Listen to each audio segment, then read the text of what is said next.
Hey everybody, Steve here, and here's a look at all the stories we're following from the AFR News Desk for March 10th, 2015. Our lead story this week comes from over at APBA, where in today's newsletter they had another big announcement about their football game.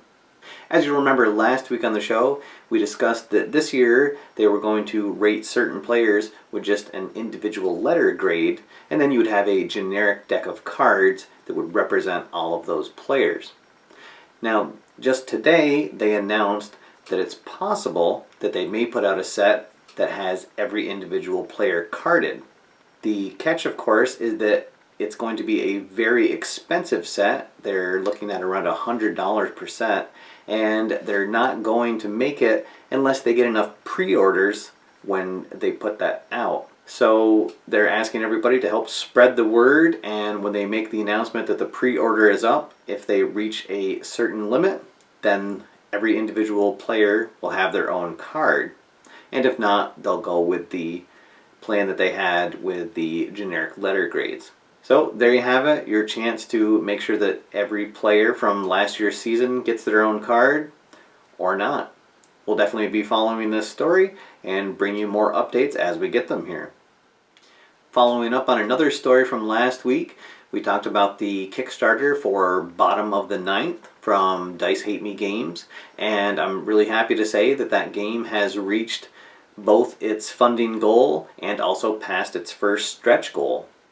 If you're interested in learning more about the game, you can check out the links to the site below, and also you can watch the preview video that I did last Friday that'll show you an overview of the game and a full run-through of a complete game.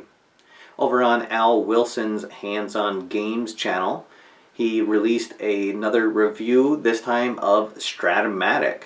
So for those of you that have never played the game before, or maybe you played it a long time ago and are looking to get back into it, be sure you check out his review to see a really great overview and a playthrough of a few at-bats. Al, once again, really great work, really enjoying your channel, and looking forward to your next video.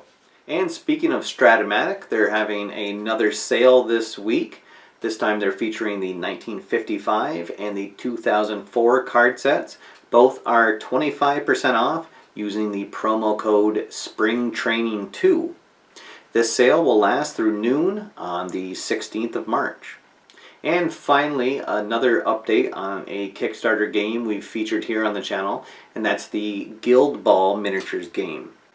They have finalized just about all of the pre-production for that game. They're going to start sending out the sets to all of the Kickstarter backers before it goes out to general release, but they have put out the digital download of the rulebook that you can get for yourself and take a look at that, and I'll post links to the Guild Ball site below. And now let's take a look at new releases. First up, over at FTP Sports, they've released the 1970-71 season for their Rinkside hockey game. Also, FTP is still having two sales going on. There's a 25% off any item sale, and then also a 33% off sale when you buy any 3 items. The designer of True to Life Baseball has released a lighter version of his game called Pine Tar Baseball, and that is now available, as well as the 2014 season in both PDF and printed versions. And then lastly, the 71-72 English First Division set is now out as a free download for Quick Fixture Football by Gary Brown. And now it's time for the question of the week. So last week on the show, I asked everybody what they had out on their tabletop currently, and the overwhelming majority of comments said that they had some sort of baseball project going on. And baseball is my favorite tabletop game to play out, so it was great to hear all the other people doing that, and it definitely brings some warmer thoughts here as we're muddling through March. There were a few games that were mentioned multiple times. Ballpark Baseball, Replay Baseball, History Maker Baseball, and Inside Pitch Baseball were all on multiple people's tables. So thank you for everybody that left comments. It was really great to hear from everybody, and always nice to know what everyone in the hobby is up to and what they have out on their tabletop. This week, I'm really excited to announce that we have the return of the Question of the Week contest. And this week, it is a really fantastic prize. It's going to be a custom dice bag for the bottom of the ninth game created by Geekcraft. As I mentioned earlier in the show, Bottom of the Ninth is currently on Kickstarter, and this prize will be a really truly unique way to carry your cards when you get the game later this year. Now, the rules for the Question of the Week contest are the same as always. Number 1, make sure that you're a subscriber to the channel. 2, like this video. And then finally 3, leave a comment below answering the question of the week. This week, I'd like to know, what's the most exciting pack of cards that you've ever opened up? As for myself, I went through a few different phases. I collected baseball cards for a while. I actually put together a complete set of the 1991 Score baseball cards. That was a lot of fun.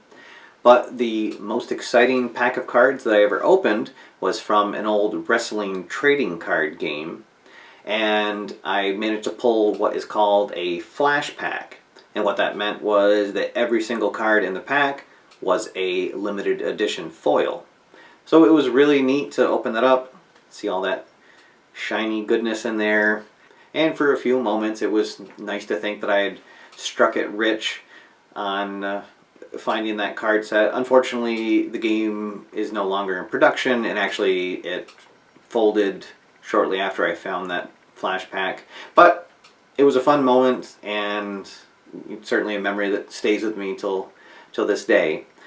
So I'm looking forward to hearing everybody's comments about what was the most exciting pack of cards that you've ever opened. Good luck to everybody, and I'll announce a winner on next week's show. And now it's time for channel updates. So last Friday, I introduced a brand new series on the channel, the AFR Scouting Report, and the video was the most successful video that I've put out so far in just the short amount of time that it's been out. It's had a really great response. Thank you to everybody who's tuned in. Thank you for all the new viewers that have come over to the channel for the first time. And I'm definitely looking forward to doing another scouting report, hopefully very soon. The AFR Patreon campaign is doing really well in its first week. Thank you for those people that have pledged. We actually have had a few people sign on for the game review level, where they'll be able to select a game for me to review on the channel later this year. There are still a few of those slots left though, so if that's something you'd be interested, be sure to check out the campaign. The next review I'll be working on is for Baseball Highlights 2045 by Eagle Griffin Games. Really excited about this. There was actually some comments about it on last week's news show. And so I'm getting a review copy, and I'll try to get a review out here over the next couple of weeks. And the news will continue going up every Tuesday, and I'll try to get a Under the Hood out sometime by the end of the month. Alright everybody, that's all for now. Thank you for watching. My name's Steve, and I'll see you next time after further review.